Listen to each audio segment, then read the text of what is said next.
Here we are, Beyond the Bluprint.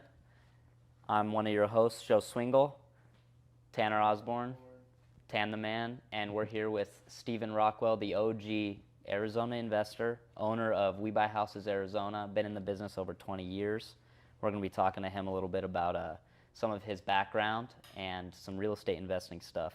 So, Stephen, tell us real briefly about what got you into real estate in the first place, because you started when you were just in your early 20s, right? Yeah. Okay. Well, I got familiar with the business, and we talked about it, but I'm glad to tell the story and kind of take it from the top, if you will. Yeah. I graduated high school in 1989. When were you born? I was born 98. Okay. Yeah, just the opposite. Opposite, yeah.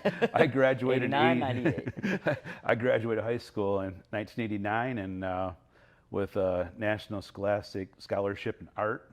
When I grew up, I wanted to be an artist, so I went right out of high school, straight to college, and about one semester in, I discovered that I didn't want to be an artist. So, basically the terminology got thrown around, starving artist, and I was like, I don't want to be broke.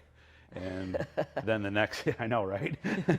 And the next thing, it kind of dawned on me that, to be in the art field, if you wanted to have a predictable paycheck, a predictable income, and not be a starving artist, you had to work for somebody else. Mm-hmm. Then suddenly, that's the reality. It came and it was like, oh, so I have to work for somebody, and then I have to produce what they want me to produce. And to me, well, that wasn't art. Yeah. That was a job. Actually, it's worse than a job. It was, strangling my creativity out of me. Yeah, it's like a perversion of what art is, yeah, right? Totally. Because it's organic. Totally.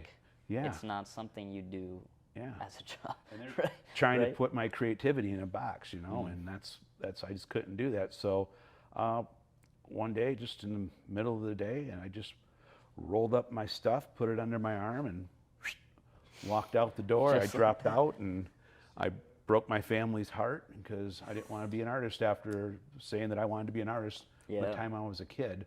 So that was the early beginnings of how I migrated from high school to college, and then I had to figure out what I'm going to do with my life instantly.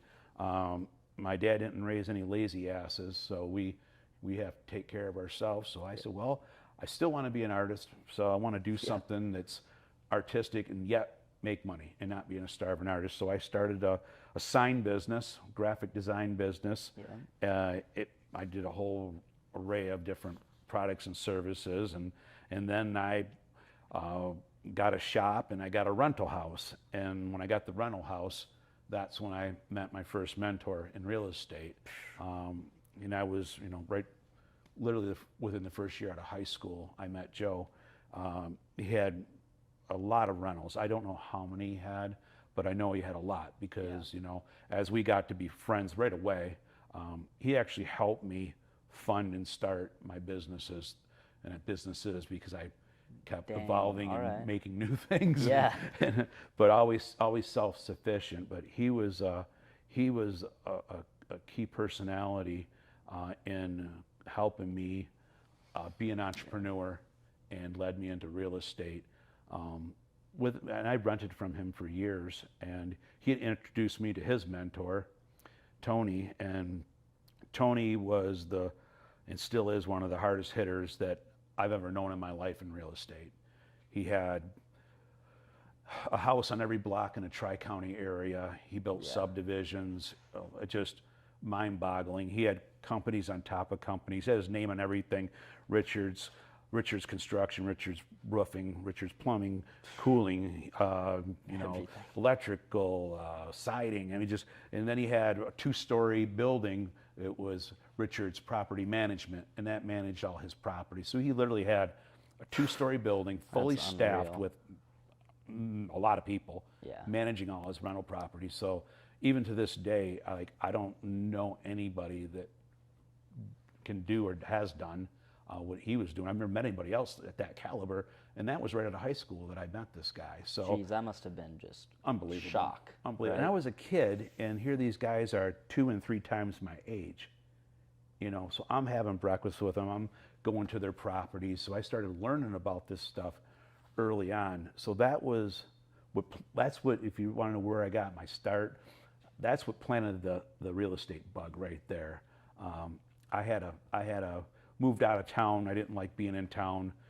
So I moved out of town for a while just to get out in the country. And Tony, the old man, would come out and go pheasant hunting. And you probably don't know what pheasant hunting is, but it's a bird with a long tail. and he'd come out and bring his dog and tell his dog to sit on the porch, come in, have one cup of coffee, and we would just talk. Amazing. And we would talk business. He always asked me, how you doing, how's your business? But I felt like, I was the son he didn't have. So he would talk to me. And, I try to get him to stay and, more coffee. He'd say, no more, one cup, and he's going to go hunting, Yeah. And so Tony gave me such an education. And even to this day, I catch myself 30 plus years later going, man, I remember where that came from. Sometimes I'll say something, I'll think something, and I'll go, that was coffee talk 30 years ago. It's just amazing. So that's where the bug was planted as far as real estate. Through my many business ventures, I had a partner that we got together, and we decided we're going to build a printing business, a marketing advertising business. So we're going to do this marketing advertising business. Let's just buy the print shop, Yeah. So we bought the cow. We renovated. Got the building and renovated it. It was a piece of garbage. We renovated it. We got all the equipment, and we set it all up. And just like my college stint, the printing was just about equally the same. Yeah. I didn't want to do that, neither did he. We felt trapped like rats in this building, and we're like, this isn't a very good idea. So his dad helped us finance the building, and we ended up saying we didn't want to do it. We sold the equipment, then the building got sold for substantially more than what was paid for it. Nice. So we all got to share in the profit. So inadvertently, I had done my first fix and flip, and that was only in my mid-20s when I did that. Amazing. Yeah. It's amazing how many guys accidentally stumble into their first flip or something, or an owner finance. Totally. Totally. And then it just sparks something, and it just keeps, the ball keeps rolling. Yeah. But so what do you think? You kind of already mentioned it, but I was going to ask, what do you think these guys, because you were just a 20-year-old kid renting, what did these guys see in you that made them really want to be friends with you in the first place? I mean, you're an easy guy to get along with, but no, you don't. You were 20 years old, right? Yeah. Well, Joe, I tell you honestly, I'm wired a little bit different than most people, and I know that. I'm in some respects, I'm a lot eccentric. In some way, used to be crazy. Now I'm eccentric because I got money. Yeah. Good distinguishment, right? But my parents, they brought me up right. My dad taught me a lot of stuff. He taught me how to be a man. He taught me work ethic, drive, focus. And then my mom, she just taught me how to be a good person, to be good to people. And my mom was a saint her whole life, and anybody that knows her would tell you. So that's really why would they ever take me into their circle? I think it's just because of those factors of just how I'm wired, and who I am, Yeah. So, but yeah. Hope that answers your question. Yeah, that's very interesting. Got a little emotional there. So. Oh, of course. Talk about mom and dad, get a little emotional. My mom passed a few years ago, but my dad's still going, and I take care of him. He doesn't need a whole lot of taking care of. He's going into his mid-80s right now, and he still gets around like he's 18 years old.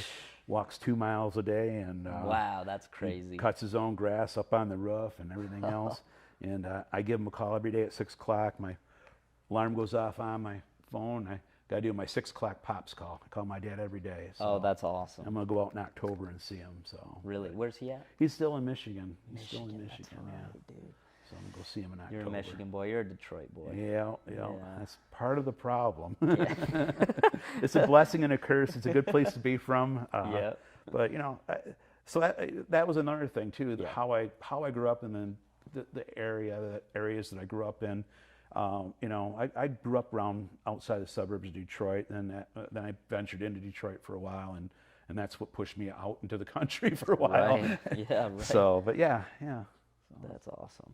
So you were saying earlier that you started a worm business. I want to hear that story.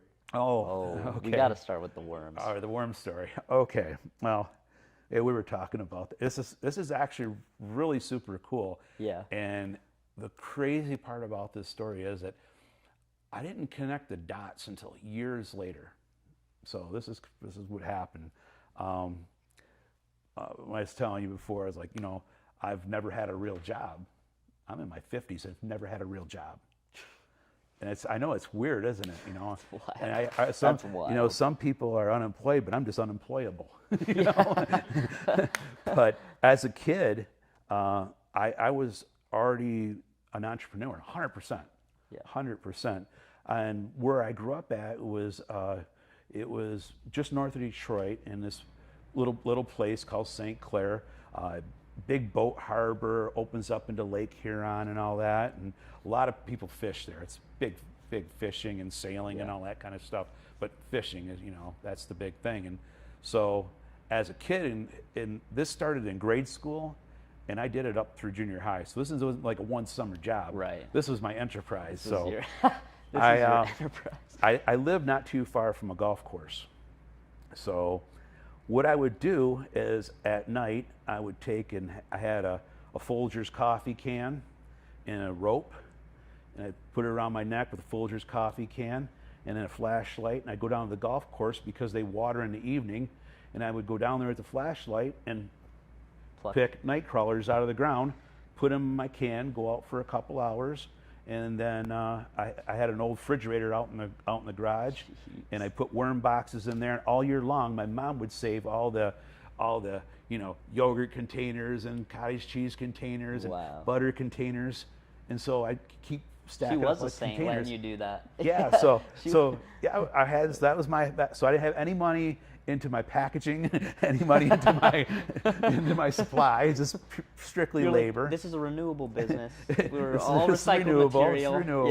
Yeah. Yep. Dirt and wet newspaper, and these worms would crawl in there, and then here, this is how it ties in with the real estate, which is this is crazy, is I would go out Friday night, and I would put up my signs. Yep. So I have these signs. Night crawlers, 50 cents DOZ, because you can't write dozen, you got to write DOC, so 50 cents a dozen with an arrow at the ends of my street, a couple streets down, and I would then put one in the front yard, and I'd go sit on a lawn chair in the morning. The fishermen would come up one after another, all day Saturday, all day Sunday, and I was selling, as a kid, night crawlers, 50 cents a dozen. Jeez. Okay. Amazing. And this is where it ties in with the real estate. So I tried different signs. So I tried the bright blue with the fluorescent orange writing. Those were okay, and I tried different ones. But I ended up, the one that worked the best was just this canary yellow signs I'd spray paint. Really? Then I would put black night crawlers, 50 cents a dozen with an arrow. So basically in the late 70s, I was putting out bandit signs as a kid. Yeah. And here, that's crazy. Fast forward, into, the early 20s, 24 years ago, I'm out there putting up yellow signs with black writing. All by your We house. buy houses. Just crazy. The yellow works. You figured it out early. Yellow with black writing works. Because we've all seen the yellow. Yeah. We've all seen the yellow. Take with black notes. writing. Yeah, so that was the funny part. So to answer your story, that's the worm story. So I actually was putting bandit signs out when I was just a kid in grade school, selling night crawlers to fishermen, and I made back in that time frame. Yeah. As a kid in grade school and in junior high too, I was making a lot of money. Yeah. 50 cents doesn't sound like a lot, but back then when minimum wage was only $3.35 an hour, 50 cents, and I'll take 2 dozen, I'll take 4 dozen. It's Yeah. like, You were So- raking it in. So you were getting that many worms? yeah, oh yeah, That's a ton. yeah. That's crazy. So, but I evolved that company when I was in junior high. I stepped it up a little bit. Going back to the renewable recycling. Yeah. Very renewable. There was Green company. green. This was a very green company. You were very cognizant of that. Yes, I was. At an early, before it was big. Before you it were was cognizant big, of yeah. that. I decided to expand my worm business, my nightcrawler business, and my dad, brothers were all into hunting, and that was never my thing. That was weird as it may sound. Well, not really. I was the black sheep of the family, and I always have and always will. But Yeah. they were big hunters, and they would go out to this gun range and shoot at targets in this gun range. Well, one time, I started thinking, there's, my dad and I went back to the sand traps, and we were kicking the dirt around. And there's all these big bullets and hunks of lead. So I then was like, lead, sinkers. All fishermen need worms. All fishermen need sinkers. So I upgraded my project, and I got my bicycle, and I was taking milk jugs, and I'd go to the sand traps at the rifle range, and I'd fill those milk jugs up with big slugs of lead, put them on my Wow. handlebars, drive 3 miles back, and that's hard to do. I'm talking. Yeah. They're only that full of lead, but they're lead. Yeah, I yeah. get them back, and I take those jugs home, stab them full of holes, put a garden hose in there, wash it all down really good, and then I bought a sinker mold from the fishing shop, and I started making my own sinkers. So then I diversified into sinkers. One-stop shop over there. Oh, then I started selling we have drift fishing rigs, so I learned how to tie hooks and putting spoons and beads, and I had drift fishing rigs. So the fishermen would come up and get their worms, their night crawlers, their sinkers, and their drift fishing rigs. And that was primarily the setup for what people were using in the river. And I was doing that when I was, 11, 12, 13 years old. I was doing that. That's unreal. And I had the nicest bicycle in town. And I paid All for the it. upgrades, all the bells and whistles. What do you think sparked that young entrepreneur in you? You know what? Like I said, I'm the black sheep of the family. There's no self-employed entrepreneurs in my family. The only one that would be, I consider an entrepreneur, would be my grandfather. He came over from Poland when he was 8, and he ended up being a farmer his whole life. From the time he was 8 years old up until when he died in his 80s, he was a farmer. So he's the only entrepreneur in my immediate In your family. line Yeah. that you can think of right And I now. think a That's farmer good. is an entrepreneur myself. Of course, because, of course. Yeah. in a great sense. So, but yeah, There was no specific thing, because just thinking back to when I was little, just watching my dad, my grandpa, my brother-in-law just doing different things, kind of just sparked ideas. So where did you just get the idea to sell worms?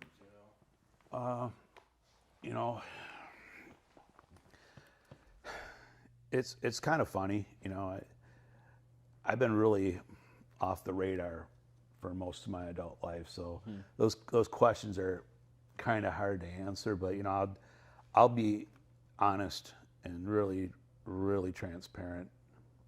I wasn't a very good student. I wasn't a very good student in school. I didn't enjoy school. My childhood was very difficult, very, very difficult. Daily fights and stuff like that. And I had a hearing problem when I was a kid. I couldn't hear. As a matter of fact, my hearing's better now than it has been in years because I had a procedure done. But I was horrible in school, barely made it through school. Actually, to be really honest, I probably shouldn't have graduated high school. Same And if it wasn't for a teacher that pulled some strings, I probably wouldn't have graduated. So I never read a book until I was out of high school. Yeah. So I was pretty much illiterate. But when I did start reading books and getting around my mentors like Joe and Tony, they sparked something in me I never had before, and that was a thirst for knowledge. And it's funny when you think about the things that happen in your life. Sometimes the most adverse things, they shape who you become. So I did have a lot of adversity growing up, a tremendous amount. But that adversity, I think, wired me a certain way to have that thirst for knowledge and want more out of life.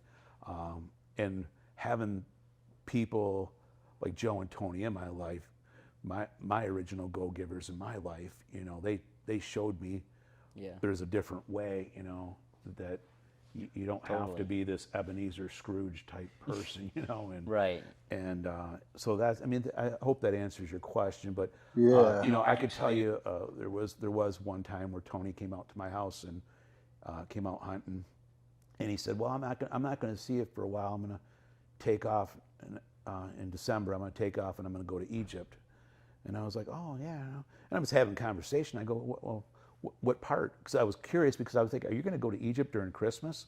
And he goes, "What part?" He goes, "Oh no, I'm going for December." And I was like, "Oh, he's going for December," So it kind of hit me like it wasn't the money, it was the fact that he was taking his family, his wife, and they're going to Egypt in December. Ride some camels. Well, yeah, it was December. But again, I don't want to give the wrong impression. It wasn't the money; it was the freedom and the experiences and the things he could do with everything he's worked for to provide for his family. He wasn't just misering over it. It was something he would spend freely on the things he loved. And Exactly. And he stayed for almost 2 months.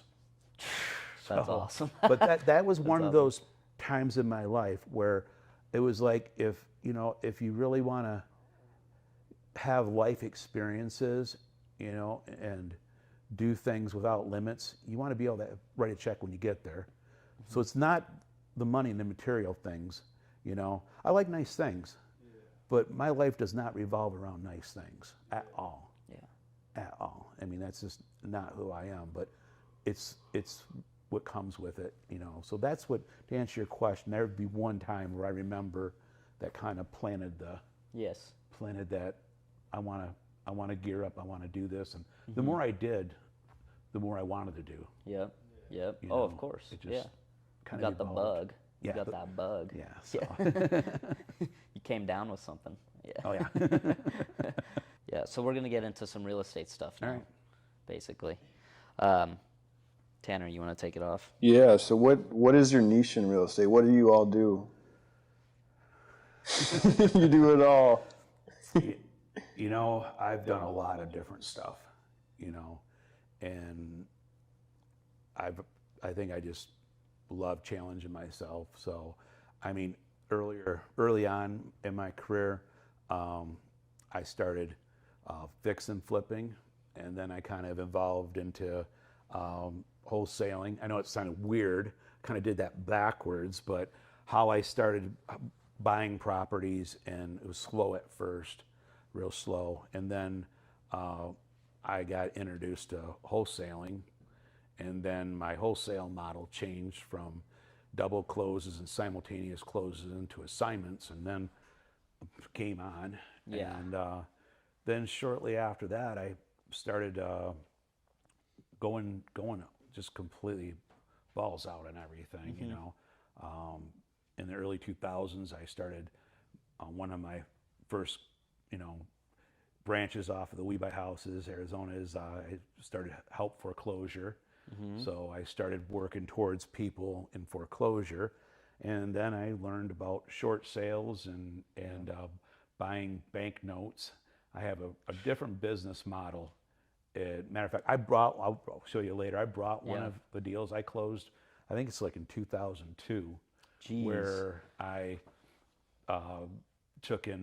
put the property, I was in default, put the property under contract. I actually negotiated the second mortgage off, a $30,000 second mortgage. I negotiated it into $2,500, packaged it up, turned around and sold it. And I just did, and it's crazy, just the beginning of this year, I did the same exact deal. Wow. Same exact way. Right. So to answer your question, I've lease options and wraps. I've done it all, just not all, but I've done a lot of it. I was introduced to Ron LeGrand, you know, in 2000, 2001. Ron Papa. Papa. If you guys don't know who he is. Oh, I know Ron LeGrand. Okay. Do you know Ron LeGrand? Yeah. Ron yeah. changed my life. He would go do these, you know, seminars all around the country. I personally knew one of the guys on his circuit there that would go out with him, and so I got to know Ron LeGrand and Lou Brown and Chris Kirshner and just different people. Yep. So and after they do the seminar, we'd all go out to eat when he was in Phoenix. So I got to spend time with these different guys one-on-one and talk real estate. So that's what gave me my confidence to kind of, because they would sit here and talk about it, and I was like, what do you mean buy a house at breakfast and sell it before lunch? I mean, so man's crazy. Well, I just did that last week too, you know. Yeah. Honestly, you know, I opened escrow and a house guy got it the night before under contract, opened escrow and sold it in 61 minutes later. So, Yeah. But back then, 20 plus years ago, that sounded crazy to me. So Yeah. I kept building my skill set out and out and out, trying new things, you know, really getting out there. Yeah, I've got something that, you know, I want to show you guys because it's kind of cool. We can get into that later, but it's really it's so simple, and it's only just a few things, but kind of like those people in your life.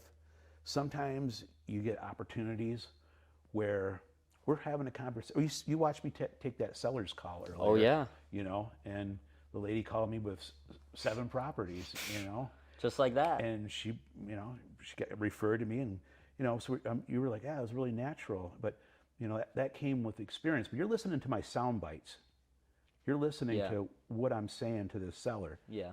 I wasn't sales pitchy or anything like that. No. So, but that's my point is that, you know, it's those little experiences, learning opportunities. It doesn't matter if it's, you know, us talking on the phone, Yeah. or you know, watch a YouTube video or whatever the case might be. It's that taking those opportunities and installing that sound bite or that little nugget of knowledge, then deploy it and leverage it into your next thing. So so that's what I kind of kept evolving outwards. I mean, I did, you know, hundreds of wholesales, hundreds of flips, hundreds of subject twos. I mean, just building on and on, at least options and all this stuff. Then one morning, I got up and I put my feet, Sunday morning, got up, put my feet on the ground, and still on the bed, put my feet on the ground and sitting there. My wife goes, "What are you doing?" And I go, "I'm going to go buy some land." I know nothing about land. No, I know nothing about land. How long ago was that? I started that project, it would be about 6 years ago. 6 years, okay. 6 years ago, and I actually tied it up. I finished it last year. Actually, they're still paying me on it too. I've got another little disbursement on it. Little disbursement here and there. But yeah, I just got up one morning and decided, you know, in that moment that I was going to buy land.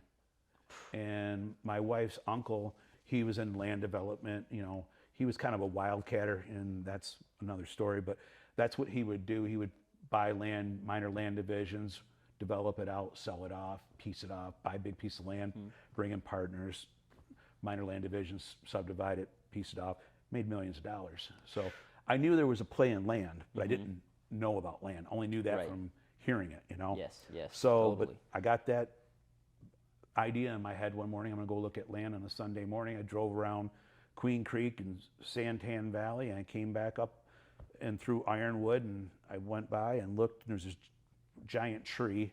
It was just stuck out like a sore thumb for Arizona. It's just one of the biggest trees I've seen in Arizona ever. Yeah. And unfortunately, I had to cut it down for the subdivision. But A shame. A real shame. but I drove down this dirt road, and I looked around, and there was a subdivision, you know, this way, subdivision that way, subdivision that way, subdivision that way. There was a light that they had stemmed in and never built into it. And just something told me, standing on this 40 acres, I go, and there's surrounded by other farms and stuff like that. I go, this is an opportunity. So I got into land. I got a hold of the seller, and I asked him if he's interested in selling. He says, "This is the craziest thing." He goes, "I'm building a car wash." He goes, "I decided next week I'm going to sell that land." And I said, "Well, what do you want?" And you know, he just gave me a number. Yeah. So I immediately said, "Yes." Ready, fire, aim. Yeah, seriously. So ended up getting it together. I brought in a money partner, and we took down the 36.55 acres, and it sat between the road access and all the other adjacent farms behind it. My original plan was to do a minor land division. We bought it in two separate pieces, 18.275 pieces of land, two separate pieces. We're going to do minor land divisions and build out some nice homes. You know, this was my idea. Like, again, it was a ready, fire, aim. Yeah, of course. Yeah. And then we ended up not doing that. We just sat on it, and because things started really kicking and developing out there, we thought, well, maybe we'll just sit on it a little bit. And then I got a hold of some people over at, oh boy, I can't remember the name of the company now. It slips my mind. That's what happens with age. But Nathan and Associates. Okay. Got a hold of a land broker at Nathan and Associates. He introduced me to some developers, and you know, I brought the developers in, and they said, "Well, do you know the landowners?" And I said, "I've been trying to buy their land because there's a play here." I got all their contact information. I ended up doing an assemblage, getting all the other landowners to get in on this deal, and then we spent the next 5 years, thank you COVID, to do all the engineering, the planning and development of this project to get it through to the final plat across the finish line, and we ended up selling that a whole assemblage for just over $23 million. Amazing. You know. So you've done single family, you've done land and subdividing and developments now, $1 million deals. You said something, I'm going to rewind, you said something about your call with the seller, how there was no sales involved. Right. And that leads me to one of my main questions, and I think one that a lot of investors will want to know more about, which is talking to sellers.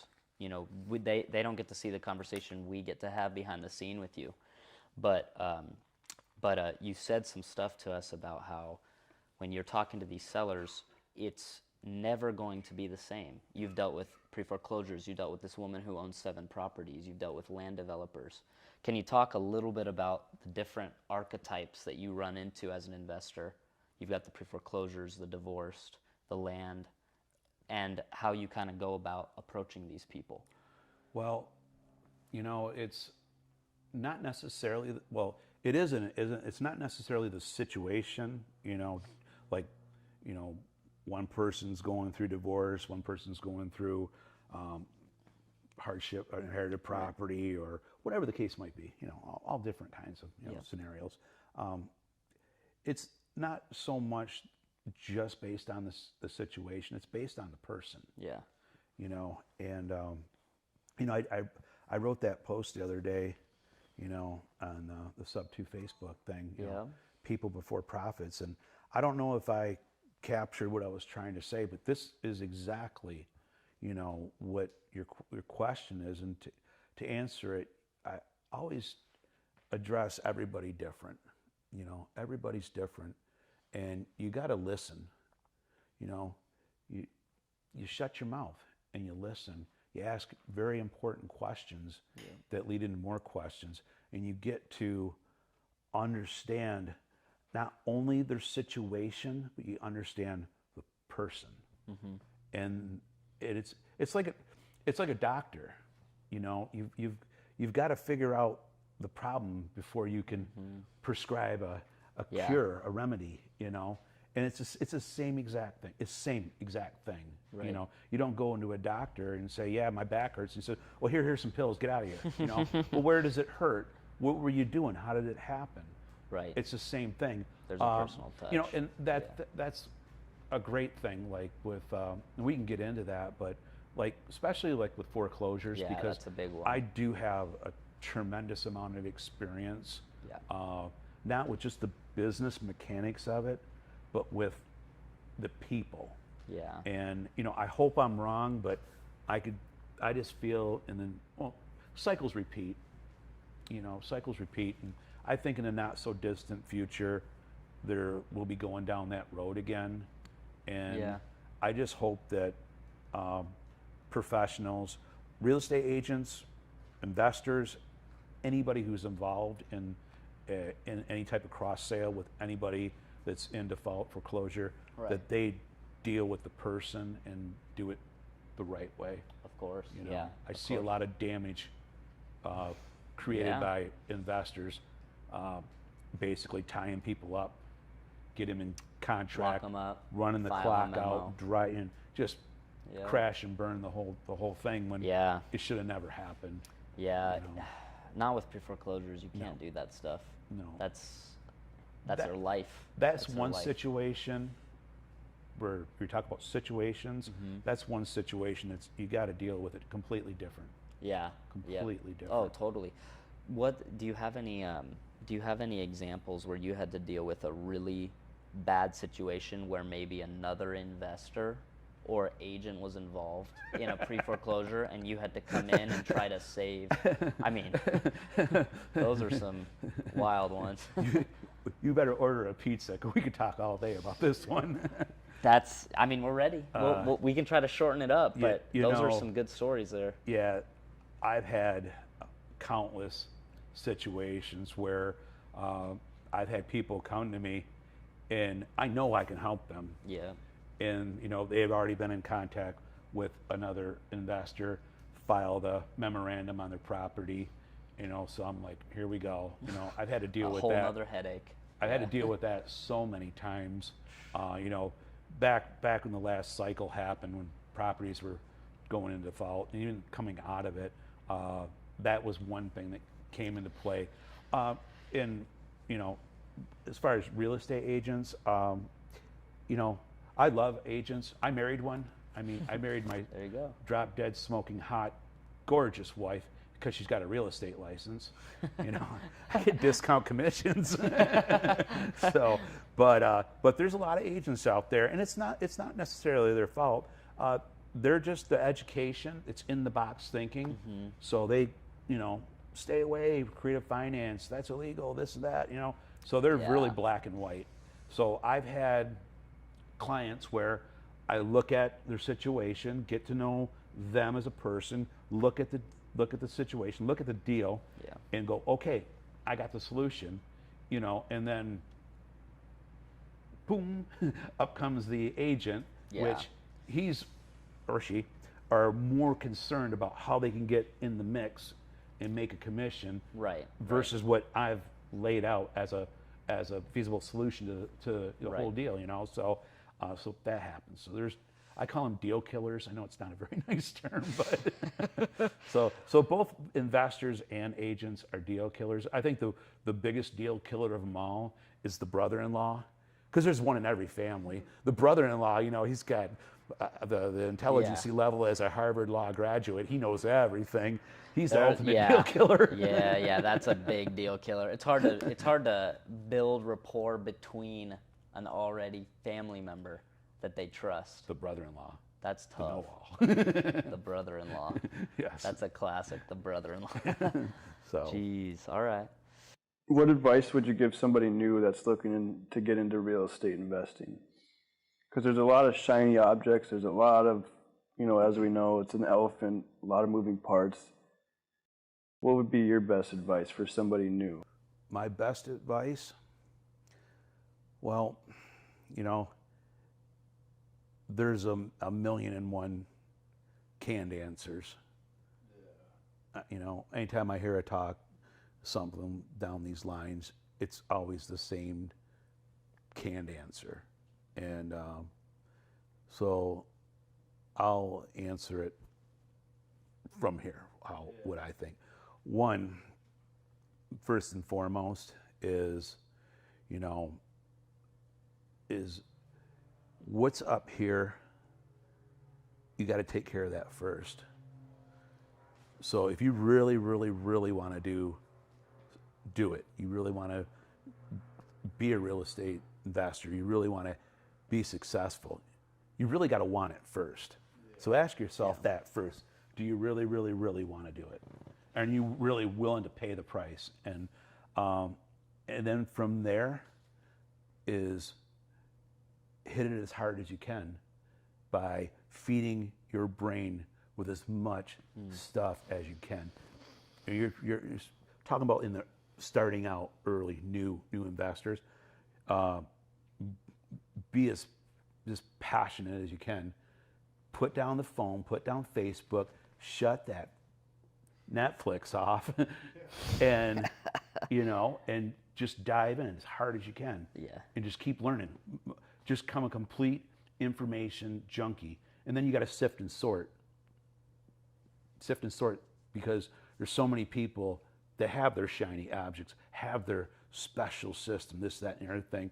I say get as much knowledge as you can, the foundation, learn to speak the vocabulary, then sift and sort through all the stuff. Find the common denominators that make sense to you, and that's your foundation. And once you get that, then you can speak the language. Do you know how to speak French?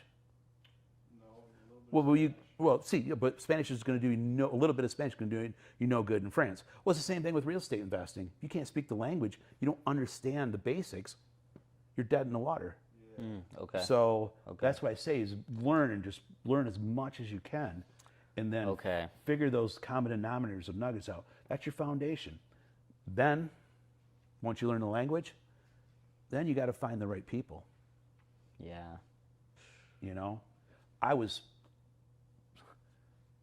I don't like using the word lucky. We create our own luck in a lot of respects, but I was very fortunate to be introduced to numerous people throughout my life. Numerous, even just recently. Yeah. But having those people, after you have that foundation, that's key. That's key. Because learning from somebody and having that eyeball interaction and be able to ask somebody that's already been there, hey, how do you do this? Or hey, what do you think? Or more importantly, what would you do? And I think that's huge, And then after you get those people in your life, then if you want to level it up and, take it to no limit. Yeah. Then, you got to be willing to push yourself, push yourself to the edge of defeat, to the breaking point, whatever way that is. It might be financially, you might have to push your finances, you got to take those risks, but you got to be able to work so laser focused and so relentless to the point that, it's almost insanity. Because it is. I mean, that's just for me. You're asking me. Like I said, I'm not going to give you a canned answer. I'm just telling you how I did it. I'll push myself to that point where failure is not an option. I would rather drop dead, literally, drop dead than fail, because that's the intensity that I run at. I don't suggest that for you, but that that's how I do it. I think you don't need to push yourself that hard, but I do. But in order to be successful, you got to get out of your comfort zone, get away from the distractions and the shiny objects, and just do what I said. Learn the basics, learn the vocabulary, find those common denominators, figure out your jam, Then find some people, then deploy that knowledge, those people you can leverage, and then work your plan. Plan it and work it hard. That's it. That's my advice. Yeah, I think that's great advice. It's funny because I hear different things, like the more ready, fire, aim approach. If you're new, get in front of some people, figure it out later. You're saying something a little different, actually. Hey, learn the vocabulary first so you can have a conversation with these people, and then maybe start firing away. Involve those people into your business. Start scaling up from there. Right. Okay, that's cool. That's great advice, because my mindset has always been just go do it, and you don't know what you're doing, because that's how I started. I had no idea what I was doing. Right. So I thought that's the way to do it, but really I haven't moved as fast as some people. So there's always a better way to do it than. And I love what you said because I've heard that before. Yeah. And 100%, experience is the best teacher. And I think that's why people say, just get out there and do it. But like I said, I've said that to people. do you go to France only knowing a little bit of Spanish? No. I mean, and like, I think that's a great point because I will tell people, oh, just go out and do it. I've told people that, you know. So I think a little bit of self-reflection here, you'll realize maybe it's important to educate a little bit. a lot bit. A lot of it, yeah. Because, I mean, you think about it, this is great. This is actually great. Yeah. Because I talk to new investors daily. You know, some no deals, some one deal, a lot of no deals. And, you know, and they tell me about all this stuff they're doing. I'm banging doors, I'm cold calling, I'm doing this, I'm doing that, da, da, da. And I'm like, wow, you know, it's really action taker. I love it, you know. You know, that taking that massive action is so crucial. But then when I get talking to them and I say, well, you know, start talking about something, well, what's PITI? This happened yesterday. And I was like, and this guy was like, he wasn't young. Yeah. He was like 30-something, 31, 32 years old. He's razor sharp. Yeah. He's a finance manager for a car place. I sat on a call with him. He's selling, he'd been doing it for 20 years. His seller call was magnificent. We got off the phone, we started talking. He didn't know what PITY was. I'm like looking at him, we started talking, and he had, his foundation was completely absent. This guy here would be deadly effective, because if he just had that foundation. Right. You know, so there's kind of where it goes full circle. Like, I think that having that foundation is crucial. Yeah. And the other part of it too is, this is right down what we were saying there. You talk to these people who are taking all this massive action, and if they don't have that foundation, ultimately what happens? Well, they burn out, or they don't get a deal. Yeah. And then what happens? It doesn't. Quit. They quit. They I can't was make it almost real. there when I started. Yeah. Because I just went out and I was doing stuff, no idea what I was doing. It was like 6 months in the red, you Right. know, before I got it. You know what I mean? So I can see that I was too dumb to quit, but some people would totally quit after a few months of that. Too dumb to quit. Period. Yeah. Too dumb to quit. Yeah. Love it. Just so funny, man. I just think back on those days because I started with the pre-foreclosures, and I just got roped into with some guys who knew what they were doing. Just sent me out on a wild goose chase. I didn't even know we were buying houses at first. My first day, I didn't even know we were buying houses. So I was going out there doing whatever, God knows what, you know. All I knew was these people were in pre-foreclosure. I thought we were like issuing loans or something. Right. You know what I mean? I had no idea. So, and then things started evolving and I started learning more and stuff. But that was my background, and it is really stressful to go in there with no knowledge and try to make something work. Right. You can't really offer any solutions there. Sure. You know? So I see what you're saying. I wish I had known that when I started. I probably would have accelerated much quicker. Yeah. You know? So I'm grateful to have known you now. OG, 20 years in the business. I've already learned so much from just a few conversations. I've learned a lot. So, and I think everybody else will. I think that the group has been starved of some Stephen Rockwell action.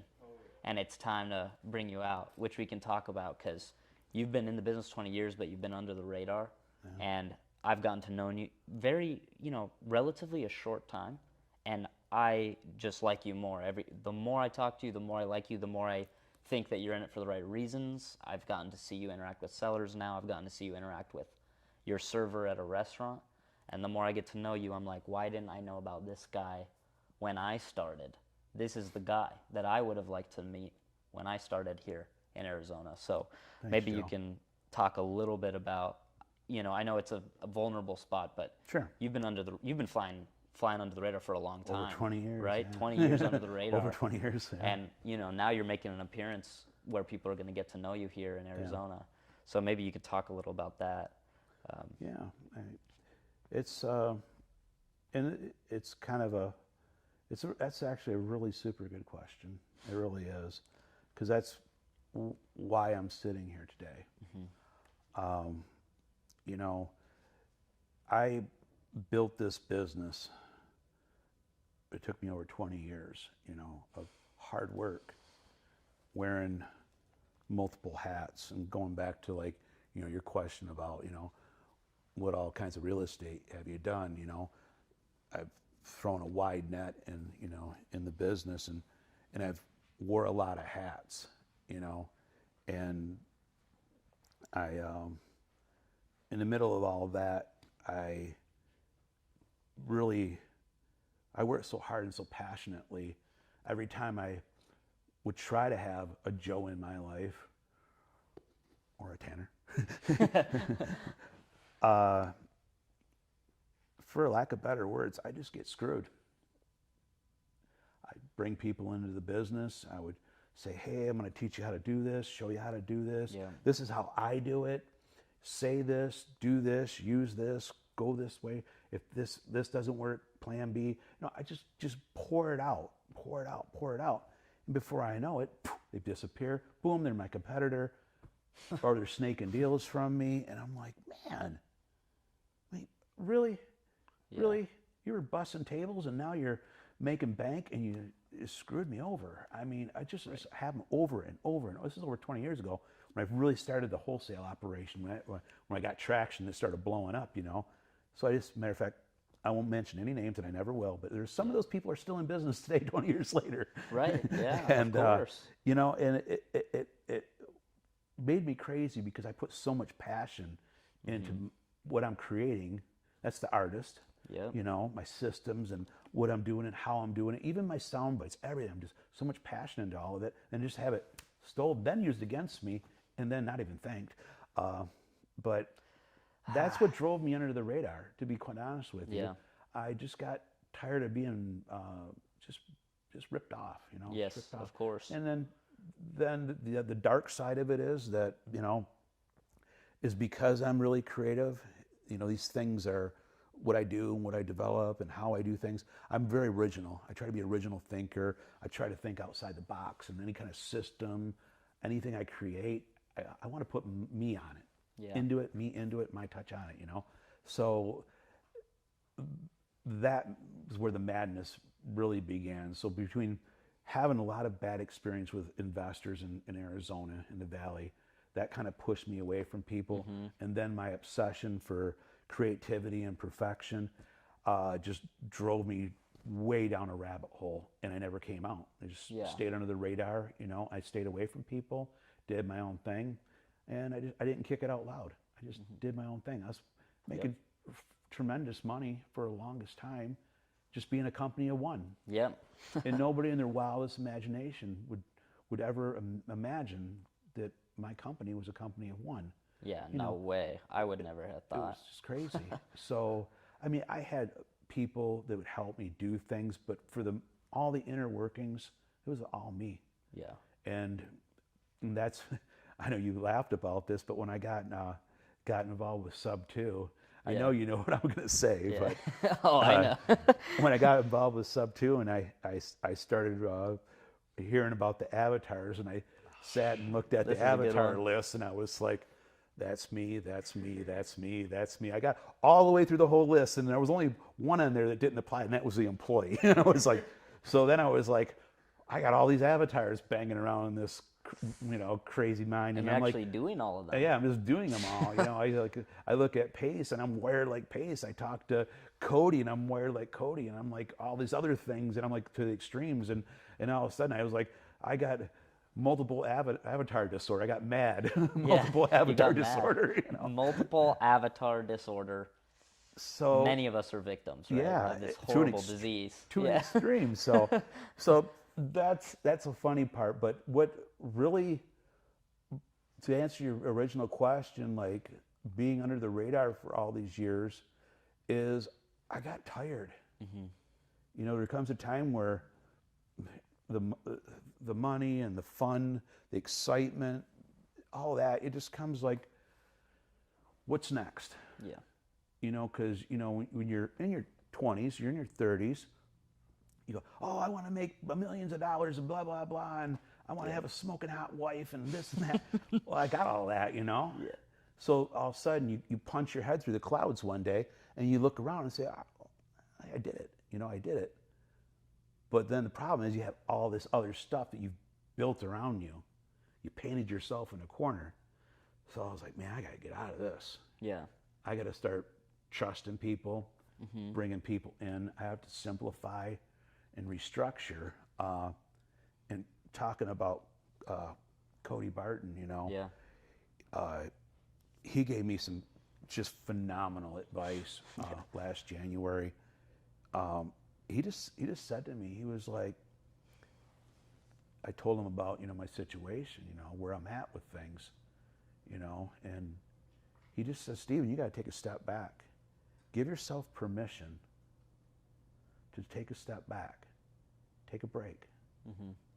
Yep. And I haven't taken a break since I was pulling worms out of the ground. So, you know. You've been on a however many decade Yeah, binge. Of 40 years, man, full throttle. 40 years. You know, and he said that to me. It resonated with me. It shook me. It literally shook me. Yep. That coming into this year, you know, that was one of the things that I was going to do is take a break, take a step back. Yep. And that's what led me, you know, to bringing in people into my organization, inside, not outside people, but inside of my organization again. Yep.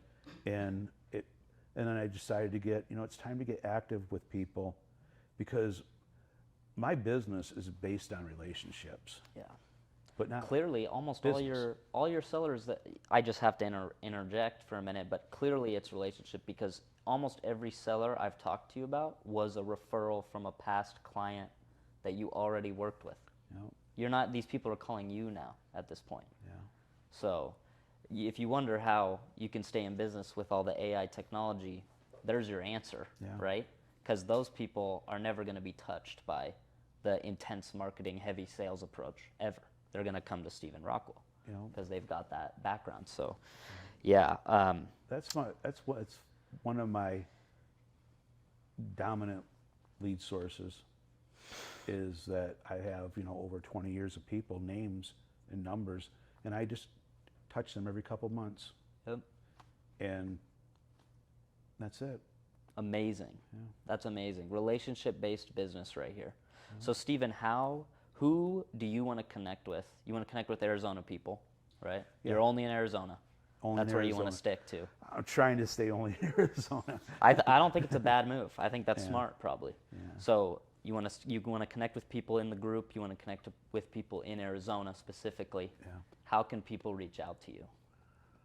Well, through Sub2, Sub2, through my Facebook, website. You can Through your website. to my website, WeBuyHousesArizona.com. My business phone number is 480-444-CASH. So Cash. There you go. What? Did you do that on purpose? Yeah. That's great. I've had that number since 2001. That's crazy. I've gone through like 6 numbers already, Yeah. and I've had a phone for like 5 years. Yeah. That's funny. That's great. So, Stephen Rockwell, this is the man. You got to know him if you're in Arizona, I think.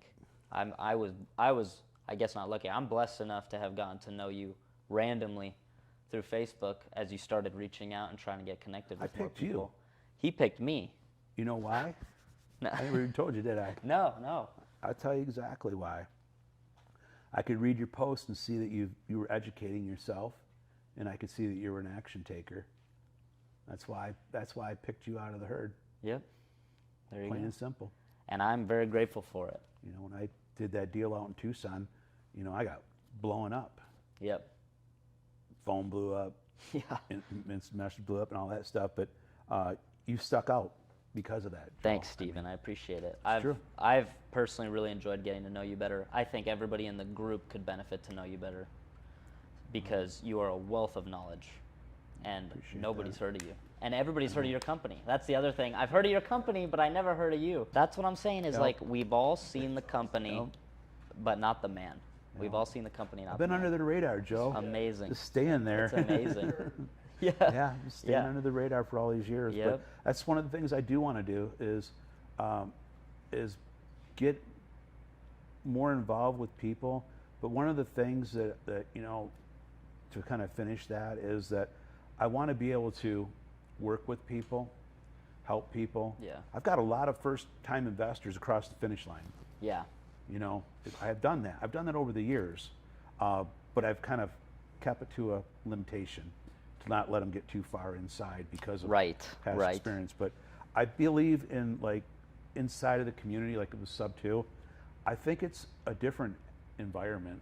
Yeah. I think people are there, they've paid to be there. Yeah. I think there's a certain code of ethic, that's expected. Yeah. And like you, I mean, I see a young man that's got drive and taking action, and I was like, cool, man. Here's a deal. Here, take this deal. I'm too busy. Pretty much.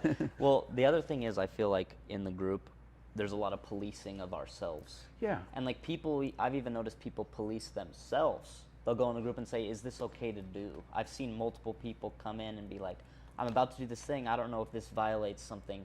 You know what I mean? Like, there's that level of transparency. Maybe not with everybody, but with some people. Right. And I've been screwed over too. I think anyone in the business who's been at it for a little while has. Yeah. And this is the first time I have been able to go into a group and throw out even addresses of properties I don't have under contract, really collaborate with others. Right. And at this point, I don't think there's a reason why anyone should have to take from you and then go start their own business and never talk to you again. We can all become collaborators on projects. Absolutely. Based on the knowledge we're learning from one another. Absolutely. So, and that's the way it should be, really. It shouldn't be this, cut you off and then be your competitor. It should be, okay, now we can do big projects together. Now we can do other stuff together. So that's huge, Joe, right there. Yeah. Is because I can't understand for the life of me why somebody will do something unethical and end their relationship where it could have led to so much more down the road, Yes. And I wrote about that in that thing with the people before profits, because it's so true. So that's just something that I'm really passionate about. That I want to I have new investors inside the group now that come to me, and I call them. I coined it trash can deals years ago, because they take the deal and it's hanging over the trash can, and I'll be like, let me see it, and I'll go, let's go, Yeah. we can fix this, we can Trash can restructure deals, it and convert it, but I think there's a lot of that going on, and there's something else I wanted to, while we're talking about the group and stuff like that. This kind of led me back into your early question about what I recommend and all that, and where to start and all that. This is kind of a big thing, and I was going to write about this, but it'd be a lot quicker to talk about it really quick. Is when I came out of this under the radar kind of thing. One of my objectives was coming into this year was to put myself out there, and there was some people in my own backyard that I wanted to cultivate personal relationships. I wanted to meet Pace and get to know the guy Pace. I met him. Went to the mastermind. I've been to his house. This fantastic guy. Him and I are wired a lot alike as far as work ethic, and I have a lot of respect for him. Jamel. I've been selling properties to Jamel for years. But crazy. Indirectly or indirectly, they were going to him for years.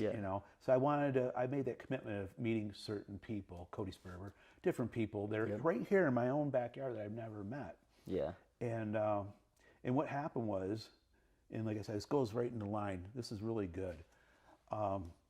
Is I went to go meet Jamel one day at one of his meetups, and I went to the meetup, and there's a room full of new investors, all sitting around, and they're all talking about, I want to do this, I'm gonna do that, and I'm talking to all these people, all these young investors, and I had this massive deja vu, because back in the early days, in the early 2000, 2001, 2002, 2003 is where I really went under the radar. I was involved with all the investment groups. I helped run an investment group. I was a co-host on a radio show. I did all this stuff, real estate, you know, and we'd have these meetups, and we had Arizona Prosperity Investment Group, the AZ Pig, and we had a couple 300 people show up once a month, and we would sit there and have people. We would have Ron LeGrand there, and we would sit there and talk, and on the breaks, all these young investors would come up and start talking. You know, I'm going to do this, I'm going to do that, you know, and I start asking questions. Well, how many deals you done? None. How many deals you done? None. How many deals you done? None. And I realized, and I hope I don't say this the wrong way, but it needs to be said. You take a group, 95% of them are not doing deals. And I think definitely, I think sub 2 definitely has the highest conversion rate of anybody doing deals. But the majority of young investors, even not even young, new investors, they're not doing anything, and the chances are they're not going to do anything. Right. You know, and out of that 5%, only a minute fraction of that 5% will make an impact, will do something huge, you know? Yeah. So when you look at like all these people, it's maddening to me. And the reality of it is that they don't have the foundation, they don't have the direction, and they don't have the discipline. I don't know if they really want it. You know? You don't want it bad enough. That's why I said you figure out what you really, really want to do. Yeah. Get that foundation. So And then, yeah. So that's something that hit me profoundly was when I went over to meet Jamel at his meetup. Yeah. Because I remember after meeting Jamel, which great guy, man. Yeah. Super great guy. Yeah. Felt like I'd known him my whole life. He's hugging each other, talking. Yeah, he's a really special guy, Really, dude. amazing person, human being. Yeah, he makes time for you for sure. It's pretty Really, incredible. Really yeah. cool. But I left there that night after that meetup, and I got back on the road, and on my way home, it played through my head the whole time. I felt like nothing has changed in 20 years. I was standing in that same exact room 20 years ago. People were saying the same things, asking the same questions. It was just bizarre to me. Amazing. Driving home that night, and for days, it kept going through my mind. Amazing. So I thought about that, like, what's the difference? What makes the difference between the 5% that are actually doing it and the 95% that are not doing it? And inside of that 5%, what makes the difference from mega success from just success, you know? But just a thought. Yeah, it is. It's very interesting. You gotta throw at least one conspiracy theory. Don't do this. Yeah, maybe. We'll make it about real estate. Yeah. Because I got a good one. Do you know Klaus Schwab? Yeah. He says by 2030, everyone's going to own nothing and be happy. Nobody's going to own real estate or nothing.